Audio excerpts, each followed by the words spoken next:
ஆண்டவராகிய இயேசு கிறிஸ்துவின் நாமத்தில் அன்பின் வாழ்த்துக்கள். அன்பானவர்களே, எப்படி இருக்கீங்க?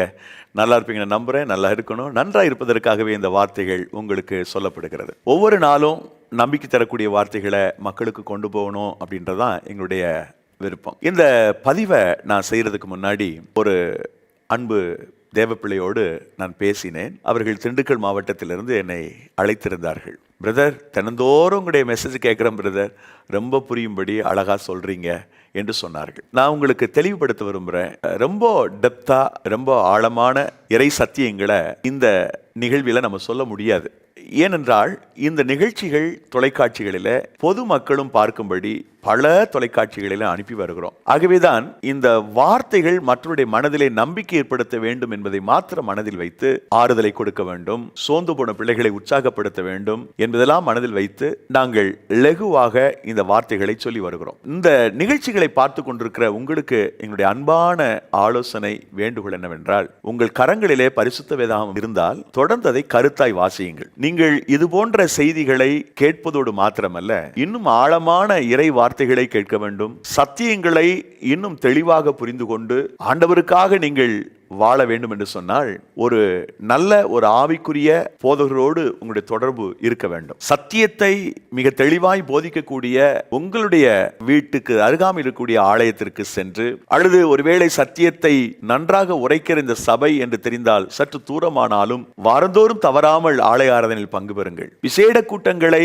போதகர் அறிவித்தால் அந்த கூட்டங்களிலே நீங்கள் பங்கெடுங்கள். நல்ல சத்தியங்களை ஆழமாய் நீங்கள் கேளுங்கள். ஆனால் நான் இந்த வாழ்வழிக்கும் வாக்குத்தத்தம் என்ற நிகழ்ச்சியில நான் மற்றவருடைய மனதிலே ஒரு நம்பிக்கை கொடுக்க வேண்டும் என்பதை மாத்திரம் நான் நினைவில் வைத்துக்கொண்டு ஆண்டவருடைய உதவியோடு கிட்டத்தட்ட கடந்த 2 ஆண்டுகளாக இந்த வார்த்தைகளை பேசி வருகிறேன். ஒவ்வொரு நாளும் ஒரு வாக்குத்தத்தத்தை நான் சிந்திக்கின்ற போது அந்த வார்த்தை முதலாவது எனக்கு ஒரு புது உற்சாகத்தையும் புதிய ஒரு பெலனையும் கொடுக்கின்றது. ஆகவே அந்த விதத்தில் இந்த வார்த்தையை கேட்டுக்கொண்டிருக்கிற என் அன்பு சகோதர சகோதரிகளே, உங்களுக்கும் இந்த நாள் வார்த்தை மிக பிரயோஜனமாக இருக்கும் என்றே நம்புகிறேன். இந்த நாளிலே நான் கொடுக்க போகிற வாக்குத்தத்தம் என்பது புதிய ஏற்பாட்டிலிருந்து யாக்கோபு எழுதிய நிருபம் 1வது அத்தியாயம் 12வது வசனத்தின் ஒரு பகுதியை தான் உங்களோடு நான் பகிர்ந்து கொள்ள விரும்புகிறேன். யாக்கோபு 1ஆம் அதிகாரம் 12வது வசனத்தின் பிற்பகுதி. வாக்குத்தத்தம் பண்ணின ஜீவ கிரீடத்தை நீங்கள் பெறுவீர்கள். கடவுள் நமக்கு ஒரு வாக்குத்தத்தம் கொடுத்திருக்கிறார். நிறைய வாக்குத்தத்தங்கள், அவர் கொடுத்த வாக்குத்தத்தங்கள் நிறைய உண்டு. நித்திய ஜீவனை கொடுப்பேன் என்பதே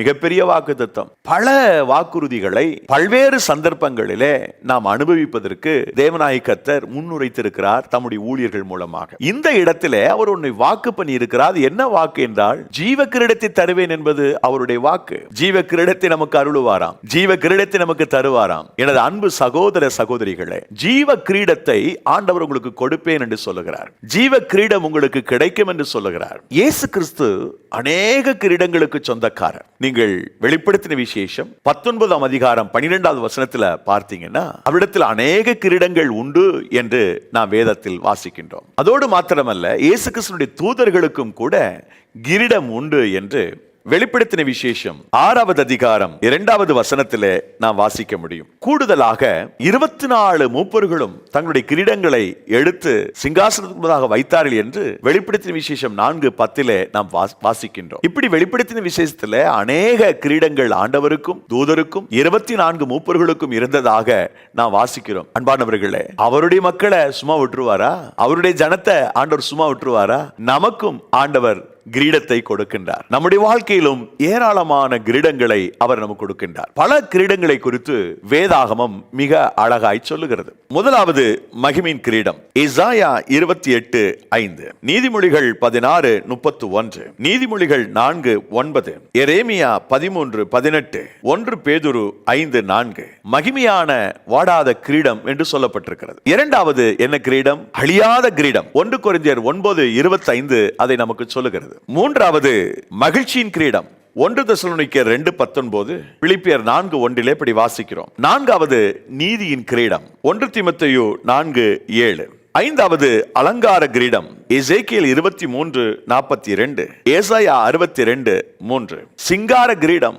எசேக்கியேல் 16:12. 6வது சிங்கார கிரீடம் எசேக்கியேல் 16:12. 7வது பரிசுத்த கிரீடம் யாத்திராகமம் 29:6, 39:30. இப்படி பல கிரீடங்களை பரிசுத்த வேதாகமம் பட்டியலிடுகிறது. அன்பானவர்களே, நான் மேற்சொன்னபடி பல கிரீடங்கள் நமக்கு வாக்கு பண்ணப்பட்டிருக்கின்றன. திரளான கிரீடங்களை கர்த்தர் உங்களுக்கும் எனக்கும் கொடுத்திருக்கின்றார். ஆவிக்குரிய பூமிக்குரிய கிரீடங்களும் இதில் இருக்கின்றன. ஆவிக்குரிய பிரகாரமான கிரீடம் உண்டு. பூமிக்குரிய வாழ்க்கையிலும் கூட அவர் நமக்கு கிரீடங்களை கொடுக்கின்றார், வாக்கு பண்ணுகின்றார். இப்படி ஆவிக்குரிய பூமிக்குரிய கிரீடங்களை நாம் சுதந்தரிப்பதற்கு தேவனுடைய வாக்கு கொடுக்கப்பட்டிருக்கிறது. நான் ஏற்கனவே சொன்ன யாக்கோபு புத்தகம் 1:12 வசனம் என்பது ஆவிக்குரிய கிரீடத்தை மாத்திரமல்ல, அந்த வசனத்தில் சொல்லப்பட்டிருக்கிற நிபந்தனைகளை நாம் கவனித்து நடந்தால் இந்த பூமியிலே வாழ்கிற போது நாம் அவர் தருகிற கிரீடம் போன்ற ஆசீர்வாதங்களால் நாம் சுகித்திருக்க முடியும். நாம் மரணத்தை சந்திக்கின்ற போது நித்திய ராஜ்யத்தை அடைவோம் என்ற நம்பிக்கை நமக்கு இருக்கிறது. அந்த நம்பிக்கை பரிசுத்த வேதாகமம் அழகாய் நமக்கு சொல்லிக் கொடுத்திருக்கிறது. அன்பிற்குரியவர்களே, இந்த நித்திய ஆசீர்வாதத்தை ஆண்டவர் ஏற்கனவே வாக்கு பண்ணிவிட்டார். ஆனால் நாம் வாழ்கிற இந்த பூமிக்குரிய வாழ்க்கையில ஒருவேளை 50 ஆண்டுகளோ அல்லது 60 ஆண்டுகளோ 70 ஆண்டுகளோ 80 ஆண்டுகளோ அல்லது 100 வருடமோ நாம் வாழ்கிற காலமெல்லாம் இந்த பூமியில் வாழ்கிற போதே ஆவிக்குரிய கிரீடங்களை நாம் பெறுவோம் என்ற நம்பிக்கையோடு பூமிக்குரிய கிரீடங்கள் போன்ற ஆசீர்வாதங்களையும் நிச்சயம் அனுபவிப்போம். அப்படியானால் நான் முதலாவது வாசித்த அந்த வசனத்தில் நாம் என்ன செய்ய வேண்டும் என்ற நிபந்தனையை நாம் கவனிக்க வேண்டும். மீண்டும் அந்த வசனத்தை முழுமையாக வாசித்து விடுகிறேன். யாக்கோபு 1:12. சோதனையை சகிக்கிற மனுஷன் பாக்கியவான், அவன் உத்தமன் என்று விளங்கின பின்பு கர்த்தர் தம்மிடத்தில் அன்பு கூறுகிறவர்களுக்கு வாக்குத்தத்தம் பண்ணின ஜீவ கிரீடத்தை பெறுவான். இந்த ஜீவ கிரீடத்தை பெறுவதற்கு 3 காரியங்கள் இங்கே குறிப்பிடப்பட்டிருக்கின்றன. இந்த பூமியிலேயும் கிரீடம் போன்ற ஆசீர்வாதங்களை சுதந்தரிப்பதற்கு இந்த 3 விஷயங்களையும் நீங்க மனதில் கொள்ளுங்கள். முதலாவது, நாம் சோதனையை சகிக்க வேண்டும். இரண்டாவது, உத்தமர்கள் என்று நாம் நம்மை விளங்க பண்ண வேண்டும். மூன்றாவது, தேவனிடத்தில் அன்பு கூற வேண்டும். 3 காரியங்களை நம்முடைய மனதில் வைத்துக் கொள்வோம். இந்த ஆண்டு ஆண்டவர் ஜீவ கிரீடத்தை போன்ற உச்சிதங்களை, ஆவிக்குரிய ஆசீர்வாதங்களை மாத்திரமல்ல பூமிக்குரிய ஆசீர்வாதங்களையும் உங்களுக்கு நிறைவாய் தந்து உங்களை ஆசீர்வதித்து உயர்த்த போகிறார். என் அன்பு சகோதர சகோதரிகளே,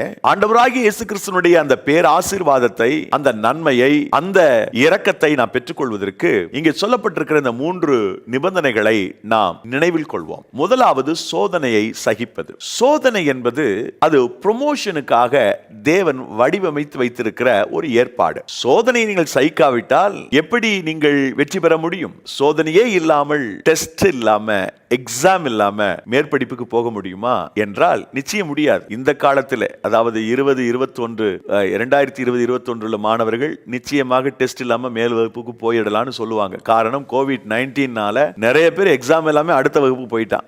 இந்த காரியங்களை நாம் சொல்லிக் கொண்டிராமல் நான் சொல்வதை நீங்கள் கவனியுங்கள், கவனத்தில் கொள்ளுங்கள். ஒரு வகுப்பிலிருந்து மற்றொரு நேர்வகுப்புக்கு போவதற்கு நமக்கு ஒரு எக்ஸாம் தேவைப்படுகிறது, டெஸ்ட் தேவைப்படுகிறது, பரிசோதனை, சோதனை அவசியப்படுகிறது இல்லையா? அது போலவேதான் இந்த வாழ்க்கையில, உலக வாழ்க்கையில நாம் அடுத்தபடி மேலே செல்வதற்கு நமக்கு பரிசோதனை அவசியம், சோதனை அவசியம். ஆகவே நிறைய பேர் இந்த உலகத்திலே சோதனை என்பதை வெறுக்கிறார்கள். சோதனை வந்தால்தான் நான் ப்ரோமோட் பண்ணப்பட முடியும், சோதனை தான் எனக்கான உயர்வின் படிக்கட்டு இருக்கிறது. ஆகவே சோதனைகளை சகிக்கிறவர்கள் பாக்கியவான்கள் வசனம் சொல்லுது. கொடுத்து வைத்தவர்கள். அப்போஸ்தலனாகிய பவுலை பாருங்கள், வேதாகமத்திலே குறிப்பாக அப்போஸ்தல நடபடிகள் 20:19 இந்த பக்தன் சோதனையை சகித்து கர்த்தரை சேவித்தான் என்று நாம் அறிய முடியும். சோதனை வந்தது, அதை சகித்து தான் இந்த மனிதன் கர்த்தரை சேவித்தான். ஆகவேதான் அவனால் சொல்ல முடிந்தது சீசர்களுக்கு, சீசருடைய மனதை திடப்படுத்தி ஸ்திரப்படுத்தி நாம் அநேக உபத்திரங்கள் வழியாக கிறிஸ்துவினுடைய ராஜ்யத்துக்கு பிரவேசிக்க வேண்டும் என்று அவர்களுக்கு புத்தி சொன்னான் என்று அப்போஸ்தலர் நடபடிகள் புத்தகம் 14:22 வாசிக்கின்றோம். சோதனைகளை அவன் சகித்து கர்த்தரை சேவித்தான். அதே போல சீசர்களை குறித்து நாம் வேதாகமத்தில் வாசிக்கின்ற போது லூக்கா நற்செய்தி நூல் 22:28 சோதனையை சகித்து நிலைத்திருந்தார்கள். பவுல் சோதனை சகித்து தேவனை சேவித்தான். இங்கே சீசர்கள் சோதனையை சகித்து அவர்கள் அவருக்குள் நிலைத்திருந்தார்கள் என்று பார்க்கிறோம். சோதனையை சிலர் சகிக்க முடிவதில்லை, சோதனையை வெறுத்து விடுகிறார்கள், விட்டு விடுகிறார்கள். அடுத்து மூன்றாவது நாம சொல்லணும்னா யாக்கோபு தன்னுடைய நிருபம் 1ஆம் அதிகாரத்தில் 2-3 வசனங்களை நீங்க பாத்தீங்கன்னா, சகோதரர்கள் என்று அழைக்கப்படுகிறவர்கள்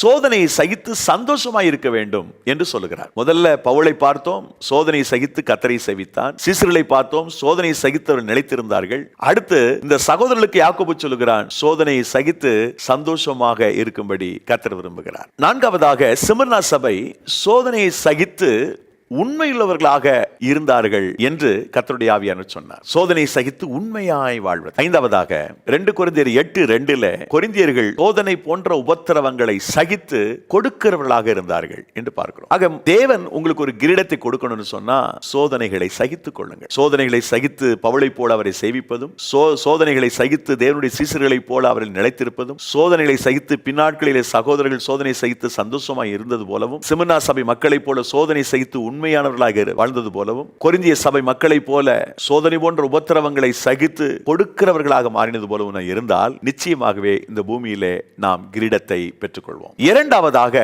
அதில் நாம் பார்க்கின்ற நிபந்தனை என்னன்னு சொன்னா, உத்தமர்களாக நம்மை விளங்க பண்ணுவது. உத்தமர்களாக விளங்க பண்ணுவது எப்படி? நாம் உத்தமர் என்று விளங்கணுமே, என்ன செய்யணும் என்று கேட்டா, பிரசங்கி 7:8 சொல்லுகிறது, பொறுமையுள்ளவர்களாக இருப்பது. பல விஷயங்களிலே நமக்கு பொறுமை இல்லை. யார் உத்தமன் என்று யார் விளங்க பண்ண முடியும்?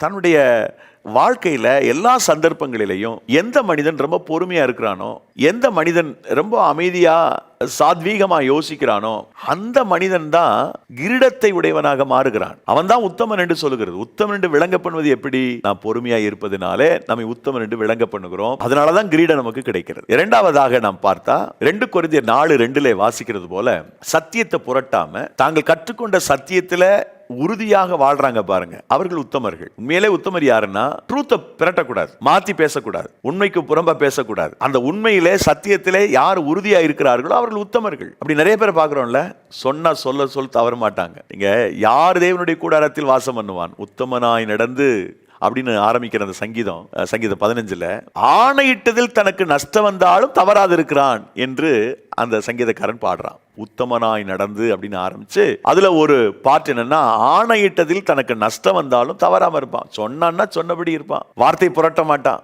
வார்த்தையில சுத்தம் இருக்கும். அரசியல்வாதிகள் சொல்றாங்கல்ல, சொல்வதை செய்வார் செய்வதை சொல்வார்னு. உண்மையிலே கடவுளுடைய பிள்ளைகள் தான் அப்படி இருக்கணும், இருந்து ஆகணும். அவர்கள் உத்தமர்கள். மூன்றாவதா உத்தமர் என்று விளங்குவதற்கு நாம் கவனம் செலுத்த வேண்டிய மூன்றாவது விஷயம் என்னன்னா, 2 கொரிந்தியர் 10:18 கர்த்தரால் புகழப்படக்கூடிய ஒரு நிலையில் நம்முடைய வாழ்க்கை இருக்கணும். கர்த்தர் நம்ம புகழணும். ஆபிரகாமை பார்த்து நீ எனக்கு பயப்படுகிறவன் என்று கர்த்தர் புகழ்ந்தார். மோசேயை பார்த்து பூமியிலே என் தாசனாகிய மோசே தான் சாந்த குணம் உள்ளவன் என்று சொன்னார். தாவீதை பார்த்து என் இருதயத்துக்கு ஏற்றவன் என்று கர்த்தர் சொன்னார். இப்படி அவரால் புகழப்படுகிற ஒரு பாக்கியம். இந்த கல்லின் மேல் சபையை கட்டுவை, நீ பேதுருவாய் இருக்கிறாய் என்று பேதுருவை புகழ்ந்தார். கர்த்தரால் புகழப்படுவது. கபடற்ற உத்தம இஸ்ரவேலனே என்று மற்றொரு சீடனை கர்த்தர் புகழ்கிறார். கர்த்தரால் புகழப்படுகிற அந்த ஒரு யோக்கியமான வாழ்க்கை, தேவன் புகழக்கூடிய ஒரு பாராட்டுதலுக்குரிய ஒரு வாழ்க்கை நமக்கு இருந்தால் நாம் உத்தமர்கள் என்பதில் சந்தேகமில்லை. நாம் உத்தமர்களாக வாழ்ந்து சுகித்திருப்போம், நாம் உத்தமர்களாக வாழ்ந்து மகிழ்ந்திருப்போம், நாம் உத்தமர்களாக வாழ்ந்து களி கூறுவோம். உத்தமர்கள் என்று நாம் விளங்க பண்ணுகிற போதெல்லாம் அந்த கிரீடம் நமக்கு வருகிறது, அந்த ஆசீர்வாதம் நமக்கு வருகிறது.